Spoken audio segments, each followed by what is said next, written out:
मैं स्पष्ट तौर पर कह देना चाहता हूं आप लोगों के माध्यम से, पूरे राजमहल लोकसभा सीट या पूरे झारखंड के लोगों को आश्वस्त कर देना चाहता हूं, खास करके राजमहल लोकसभा सीट के सारे हमारे जितने लोग हैं जो विजय हांसदा पर से आक्रोशित हैं, देखना नहीं चाहते हैं। आज इनको एक जगह, बहुत जगह उन्होंने कहा कि हम लोगों ने एमपी बना के भेजा था, बट अभी बहुत बड़ा ठेकेदार बन के रह गया। आज बड़ा ठेकेदार के रूप में हम लोग इसको देखते हैं। तो आज मैं आपके माध्यम से जनता को ये मैसेज भेजवाना चाहता हूं कि मैं इंडिपेंडेंट लड़ूंगा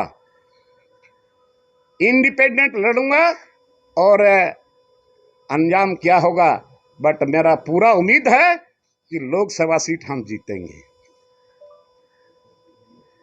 और ज़्यादा नहीं, लेकिन इतना जरूर विश्वास रखिए आप लोग भी कि हमारे पास क्या है नहीं है आप सारे लोग जानते हैं, कि क्षेत्र के लोग जानते हैं, लेकिन हम यहाँ के लोगों को छोड़ नहीं सकते। आज यहाँ के नौजवानों को छोड़ नहीं सकते जो डिग्री हासिल करके दर ठोकरें खा रहे हैं। मैं उसको छोड़ नहीं सकता।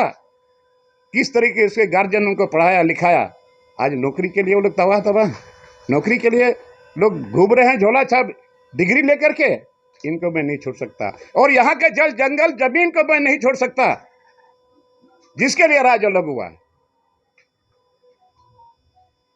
इसलिए हमारी लड़ाई जारी रहेगी, चाहे जो भी हो, लेकिन हमको पूरा भरोसा है राजमहल लोकसभा सीट से हमको लोग चाह रहे हैं और उसी के कहने के मुताबिक मैंने कमर कस लिया है और मैं चुनाव में निर्दलीय उतर जाऊंगा। धन्यवाद।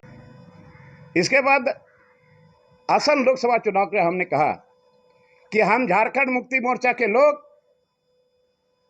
बीजेपी के साथ लड़ाई लड़ते हैं, बीजेपी के साथ टकराते हैं और बीजेपी बहुत आगे निकल गया। अभी तक हम लोगों का एक भी लोकसभा का कैंडिडेचर का नाम नहीं आया। और हम लोग बोलते हैं कि उड़ीसा से लड़ेंगे, बिहार से लड़ेंगे, छत्तीसगढ़ से लड़ेंगे, झारखंड से लड़ेंगे, लेकिन कहीं भी कैंडिडेचर का नाम अभी तक नहीं आया।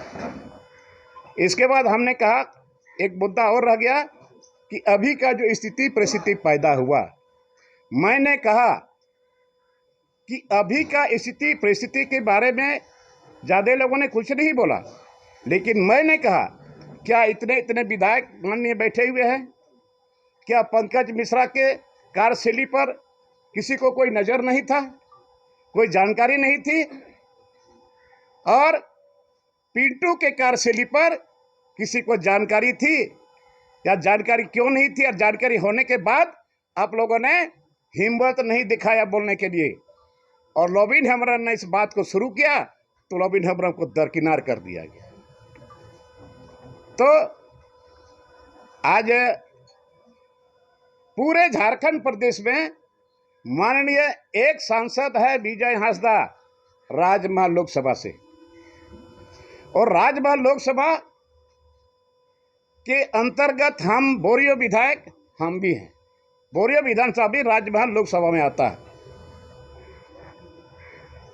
तो अगल बगल से चारों तरफ से फोन पर, ऐसे भी भेंट मुलाकात पर, फिर हमने क्षेत्र का दौरा किया कि यह स्थिति है। सारे लोगों का कहना है कि हम लोग विजय हांसदा को नहीं चाहते। 10 साल हम लोगों ने इनको एमपी बना के रखा, लेकिन दोबारा मुंह हम लोगों ने इनको नहीं देखा। और वही चीज, उसी चीज को हमने अभी जो हमारे मुख्यमंत्री है चंपाई सोरेन जी और बसंत सोरेन जी, जिस दिन बहुमत साबित हुआ, जिस दिन हमने कहा था कि हम सशर्त समर्थन देते हैं, यही पर हमने बोला था मीडिया में भी, और उसी दिन हम लोग शाम में माननीय मुख्यमंत्री चंपाई सोरेन के आवास पर हम लोग बैठे थे।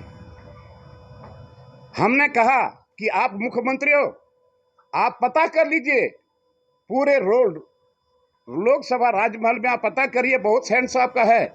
अगर विजय हांसदा जीतने वाला कैंडिडेट है तो लोबिन हेम्ब्रम कुछ नहीं बोलेगा। उसी समय बसंत सोरेन जी ने भी कहा कि नहीं, हमको भी पता है इसका स्थिति ठीक नहीं है। उस समय हमको बोला गया कि आप स्टीफन फर्नांडिस से बात कर लीजिए और नलिन सरोज से भी बात कर लीजिए। मैंने उन लोगों से भी बात किया, उन लोगों ने कहा ये तो पार्टी तय करेगा। और हम क्षेत्र भ्रमण करते रहे इधर चारों तरफ, बोरिया विधानसभा क्षेत्र करके लिट्टीपड़ा विधानसभा, महेशपुर विधानसभा और पाकुड़ तरफ भी हम गए। चारों तरफ से यही मिला कि ये नहीं जीतेगा। कांग्रेस के लोगों ने पाकुड़ में मीटिंग किया, जो कांग्रेस के लोग थे उन लोगों ने पाकुड़ में मीटिंग किया और एक स्वर से लोगों ने कहा कि गठबंधन में हम लोग हैं, बट यहाँ गठबंधन में अगर विजय हंसदा को टिकट दिया जाएगा हम लोग उसको वोट देने नहीं जाएंगे। कल्पना सोरेन गई थी उधवा, वहां भी लिखित लोगों ने आवेदन दिया और लिखित देने के बाद लोग सोचे कि चेहरा बदलेगा। मेरा नाम वो लोग नहीं लिया था और बहुत लोग आए थे, पार्टी ऑफिस में भी लिखित दिए। मैंने उन लोगों को पढ़ा के नहीं भेजा। आज चारों तरफ जब हम जाते हैं, लोगों का कहना था कि आप विकल्प के तौर पर आए हैं, आपको हम लोग समर्थन देंगे। और भी अभी भी झारखंड मुक्ति मोर्चा को बचाने के लिए पूरे झारखंड में एक माननीय सांसद विजय हंसदा है। राजभवन लोकसभा सीट कैसे बचेगा, वहाँ हमारा झारखंड मुक्ति मोर्चा का कैसे मान सम्मान बचेगा, वहाँ का झंडा कैसे बुलंद लहराएगा, मैं इसकी चिंता करता था। और मैं कल चला घर से कि जाकर के हम आज के दिन में हम जाकर के सीएम से बात करेंगे और लोगों से भी बात करेंगे। ट्रेन में ही हमको पता चला, किसी मीडिया वाले ने कहा कि विज्ञप्ति जारी हो गया। देखे हम चाहते हैं कि झारखंड मुक्ति मोर्चा बचा हुआ रहे। तो भाई जब हम चाह रहे हैं तो फिर हमारी बात को क्यों अनसुनी किया जा रहा है? बहुत लोग कहते हैं कि आप कल्पना सोरेन से क्यों नहीं मिले। मैं बोलता हूं कि कल्पना सोरेन कौन होती है? भले वहां पर बसंत सोरेन से मिलना होता तो हम मिले भी, और भी मिलना होता था मिलते। स्वर्गीय दुर्गा सोरेन जी के बाद हेमंत सोरेन को मुख्यमंत्री बनने का सौभाग्य प्राप्त हुआ और हेमंत सोरेन जेल जाने के बाद मौका मिलना चाहिए था बसंत सोरेन को।